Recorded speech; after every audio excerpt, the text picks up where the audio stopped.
There once existed a pirate so brazen, so dashing, so tactically sound, that you might say he was partly responsible for the saving of America against the British invasion in the 19th century. Jean Lafitte is most commonly known for his exploits on the Gulf of Mexico as a fully fledged pirate. But before all of that, the Frenchman moved to New Orleans in 1805, where he operated a warehouse along with his brother, Pierre Lafitte. Together, the brothers would smuggle and disperse stolen goods, but when the United States government issued strict regulations that prevented such activity from happening, the brothers moved to Barataria Bay in Louisiana in 1810 in order to keep up with their shady operation. Barataria Bay turned out to be a most successful place for their business, and the pair would see so much success that they began to wonder just how much profit they could make if they got in on the stealing of goods themselves. With this in mind, they began their career in piracy. According to some, Jean Lafitte was actually raised separately from his older brother, Pierre, who was brought up by extended family. This may have been because his mother was widowed and wasn't able to look after both children, so she sent her eldest son away to live with relatives in Louisiana and kept Jean with her. It's understood that as a young man, Lafitte showed a flair for exploring, particularly the wetlands of Louisiana.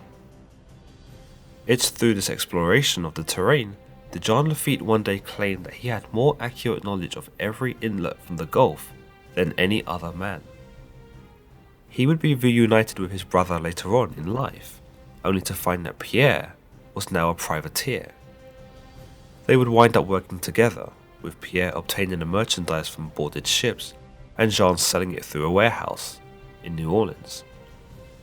Other accounts of Jean Lafitte's early life are quite different, where it's understood that he'd been raised at sea by his father, who was known as a trader. It's possible that through this time at sea, Jean Lafitte developed a love for sailing and being out on the waters. However, the accounts of Jean Lafitte's early life are hard to pinpoint, given that in the early 1800s, there were several men with the same surname, Lafitte, and many of them were traders, fishers, or sailors. To make things even more confusing, many of them would go by the name Captain Lafitte. Described as a witty and imaginative man who was as practical as he was handsome, Lafitte appears to have a certain charisma that would have attracted many to his line of work as crewmates. He was noted as being friendly, although a typical pirate at heart, in that he loved his drinking, gambling, and his women. Like a few of the pirates we've seen so far, Lafitte appeared to have been very concerned with his image, and would not be seen without an aristocratic air about him, where he adopted the mannerisms of a noble and dressed as finely as he could. After the United States obtained Louisiana from the French in the Louisiana Purchase, the government implemented the Embargo Act of 1807, which saw the banning of American ships from docking at any foreign port due to the European military seizing American cargo as contraband of the Napoleonic War. This was a particular predicament for the merchants of New Orleans, who had relied heavily on trading overseas. Therefore, it spurred on the Lafitte brothers to move out to the scarcely populated Barataria Bay in the Gulf of Mexico. Barataria Bay itself was so far away from the US naval base that ships could easily port and smuggle goods from foreign lands without being noticed by the local authority. Within 3 years, Barataria Bay was a bustling hub that saw merchants flock into it to unload their goods. Many who arrived would work the docks, but there are some who would join Lafitte's crew as privateers. But Lafitte was not satisfied with how long it took to transport the goods from Barataria Bay to the merchants in New Orleans. Navigating through the swamps could take up to a week, and the journey was risky, not just because they could get caught out by the government, but also because the nature of the swamp made every step a potentially dangerous one. It was around this time that the Lafitte brothers purchased a ship, hired a man named Captain Trey Cook, and tasked him to sail it. After all, there was one way that was more efficient and more salubrious to smuggle goods than carrying them through a swamp, and that was through piracy. In January 1813, The Lafitte's had taken a Spanish ship that was packed with nearly 80 slaves. They sold the slaves and all the cargo on board and made $18,000 in profits. This money was used to upgrade their ship, which would become known as the Dorada. Sailing with the Dorada, Lafitte would roam the waters and go about plundering the ships he came across. His newfound hobby would certainly be a lucrative one, though he was known as a compassionate man, in that he would often give the ships back to those he stole from once they'd been raided. This would go on for several months, where the Lafittes would sail directly to New Orleans with forged manifestos and cargo lists. And given that the New Orleans custom authorities weren't that fussed about the law, they rarely ever called out smugglers about what was on board their ships. However, he would soon come into the limelight when Thomas B. Robertson, the acting governor of Louisiana in 1810, denounced Lafitte as a brigand who was infesting the coast and trying to overrun the country. But the residents of New Orleans saw Lafitte as a hero because he'd been brave enough to sail out to confront foreign merchants, capture their cargo, and then distributed it amongst the New Orleans merchants, who would not have such comforts, what with the embargo in place. On June 18th in 1812, the United States government declared war on Britain. Britain, known for its powerful navy, were in a pretty solid position against the United States, given that the United States didn't really have much in the way of naval power. In an attempt to bolster their presence on the sea, the United States government offered private armed vessels with a letter of marque, which saw the captains of these ships become privateers, pillaging the British and keeping a percentage of their profits. The other percentage would go to the United States. However, while many of these privateers would submit their loot from British ships to the United States as agreed, they did not submit the loot they took from European ships. No, the cargo from these ships was channeled through barataria markets that Lafitte had in place. Catching on that many of their privateers were raiding European ships, to keep the full percentage of their loot, the United States government became determined to shut down barataria. The United States didn't have enough ships to overcome the baratarian smugglers though, and so instead, they fought against them using the law. On November 10th in 1812, the United States District Attorney John R. Grimes charged John Lafitte with violation of the revenue law. It would see the Lafitte brothers and 25 of their smugglers captured by 40 soldiers, who stormed barataria and confiscated several $1,000s of contraband. However, the officials had no choice but to release their prisoners when a bail was posted, and this allowed Lafitte and the smugglers to disappear, refusing to return for trial. Lafitte would go on to become a privateer for Colombia, but just like with the American government, he would send nothing of his stolen goods to them, and would choose to instead send them to barataria. Still sour over the continuing operations of barataria, Governor Thomas B. Robertson of New Orleans offered a $500 reward for Lafitte's capture. It would prompt Lafitte to rather audaciously make an offer of his own, where he doubled the $500 in exchange for the capture of the governor. It's said that posters for the capture of Governor Thomas B. Robertson actually appeared in New Orleans.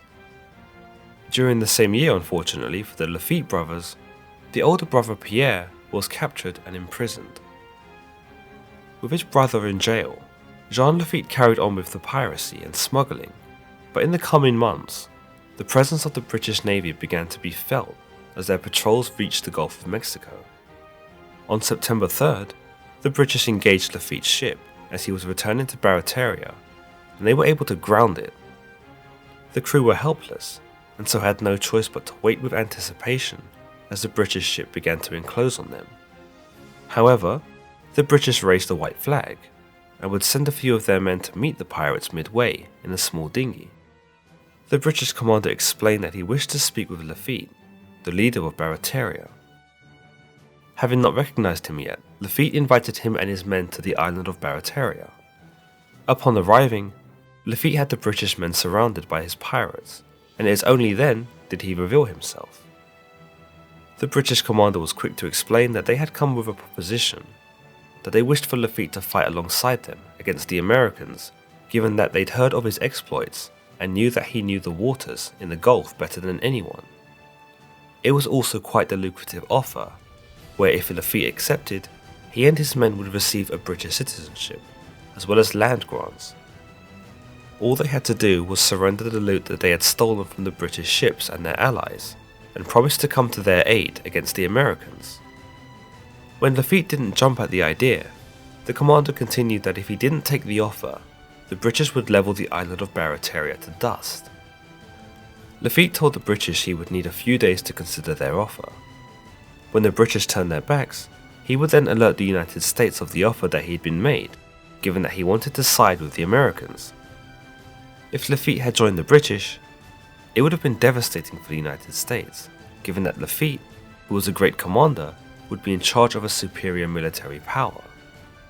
The British knew this all too well, and so were adamant about getting Lafitte on their side. The Americans surely knew it too, because upon showing them the letter he had received, the American government grew nervy. As if to appease John Lafitte and sway him into rejecting the British offer, his brother Pierre Lafitte was released under the guise that he had escaped. Wink wink. It's understood that it was the American government's way of keeping Jean Lafitte happy and discouraging him from siding with the British, without actually having to swallow their pride and beg. When the famed general and would-be president Andrew Jackson arrived in New Orleans, he found that the defences of the city were poor or virtually non-existent. New Orleans had an embarrassing 1,000 unseasoned troops to use for battle and just 2 ships in its marine arsenal. Lafitte would meet with Andrew Jackson and offer his services against the upcoming assault of the British, if he and his men were pardoned of all of their crimes. Recognizing Lafitte's ability and his expertise of the waters, Andrew Jackson agreed. Although, given that New Orleans possessed almost nothing to repel the British, Andrew Jackson was looking to take all the help he could get. By December, the British fleet was fast approaching New Orleans. Lafitte was able to outsmart the British on a number of turns, and was essentially in charge of the American force, as Andrew Jackson implemented his every suggestion. Using the swamps that he knew all too well to his advantage, Lafitte was able to cause confusion amongst the British fleet, and was soon hitting them hard with artillery. Unable to retaliate, the British were forced to concede a loss that would have been a certain victory had it not been for Lafitte's intervention. For this, the United States government gave him and his pirates a full pardon. After this, Lafitte had quite a few notable adventures, particularly when he and his brother agreed to act as spies for the Spanish government during the Mexican War of Independence. This would lead him to take over the island of Galveston, where he would ditch being a spy and develop Galveston into another smuggling base, just like Barataria. It too was particularly sparse, with the exception of the Native American tribes that still lived there. It also maintained some blind spots of the local authority, meaning that Lafitte had another gold mine on his hands. He began his own colony here on Galveston, and began to tear down the existing houses and build his own structures, where his colony would grow up to 200 men and women. Lafitte was painstaking in his recruitment to the colony, and was known to interview all newcomers before forcing them to take an oath that they would not betray him. However, he did not offer his colony the same degree of trust and honesty, for he would actually forge a letter of marque from a made-up nation, to which he'd used to show his people and justify the raiding. To them, they believed that the letter was real certification of his role of a privateer, and that they were all free to attack whatever ships they wanted. But in actuality, he wasn't even a pirate at this rate, given that he'd already been pardoned. At its peak, the colony was boasting 2,000 inhabitants, and the annual income that Lafitte could expect was well over $30 million a year in stolen money and cargo. But the colony would see destruction when Lafitte's men had irked the Native American tribes by kidnapping one of their women. The native warriors attacked Lafitte's colony, but were wiped out when Lafitte turned his artillery against them and blasted them all, wiping the entire tribe out. Eerily, a hurricane would follow shortly after the battle and would see the flooding of the island, in which several of Lafitte's men died. Many of the structures Lafitte had built were also decimated in the flood. Towards the end of his life, Lafitte's facade of maintaining a privateer's license would come crumbling down around him. After failing to capture a Spanish ship due to unexpected American intervention, Lafitte's men were forced to bury the treasure they had stolen, which was uncovered by the American military anyway. Several of Lafitte's men were captured during this engagement and were convicted of piracy. It's likely that they would have protested, believing that they were privateers under the captaincy of Lafitte.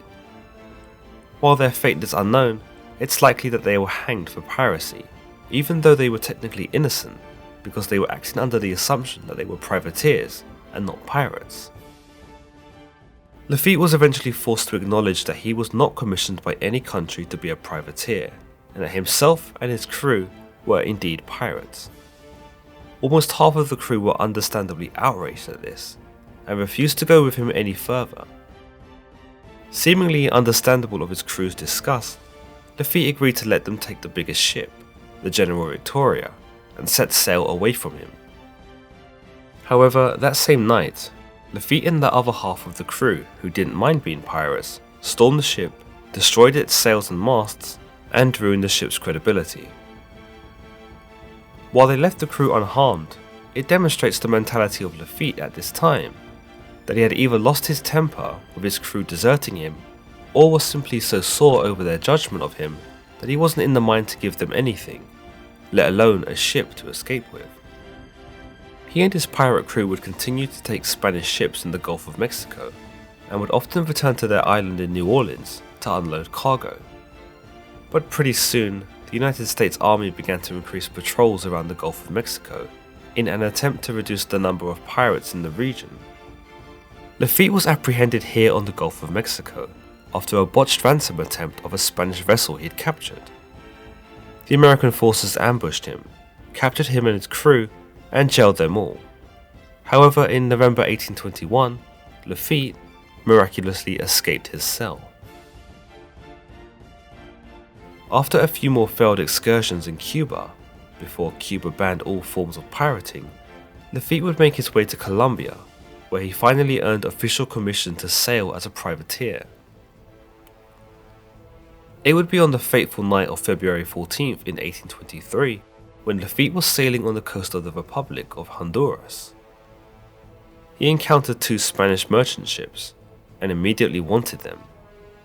Visibility was low, but Lafitte went in full pursuit of the two ships, who began fleeing at the sight of him. At some point though, the Spanish merchant vessels stopped, turned around, and mounted a full frontal counterattack against Lafitte. Unknown to Lafitte at the time, the two ships were heavily armed, and at this point, it was too late to steer away. The Spanish ships unloaded a devastating volley of cannonball fire upon Lafitte's ship, and Lafitte had no choice but to sail right into it. Lafitte is believed to have died just after dawn, and was buried at sea in the Gulf of Honduras. Despite having been instrumental in the saving of New Orleans from the British invasion, not a single American newspaper published an obituary about him, perhaps still sour over his smuggling ways and the way in which he had danced around their laws for so long. Today, there remains some speculation as to how Lafitte had actually died. Rumours imply he had survived the counterattack of the Spanish merchants and had gone about to change his name to live in retirement. Others suggest he was killed by his own men, perhaps the ones who had learned that they'd been pirates all along and not privateers. A more dynamic tale talks of how Lafitte saved Napoleon, who had been captured by the British, though this is said to be highly unlikely by historians. There are several rumours of buried treasure that Lafitte had left behind at several different locations, including the once flooded Galveston, as well as sites along the coast of Louisiana. However, it's understood that every inch of these areas have at some point been thoroughly investigated, and none have turned up with anything resembling treasure. If you've enjoyed today's video, then don't forget to give it a thumbs up and hit the subscribe button. Until the next time, guys.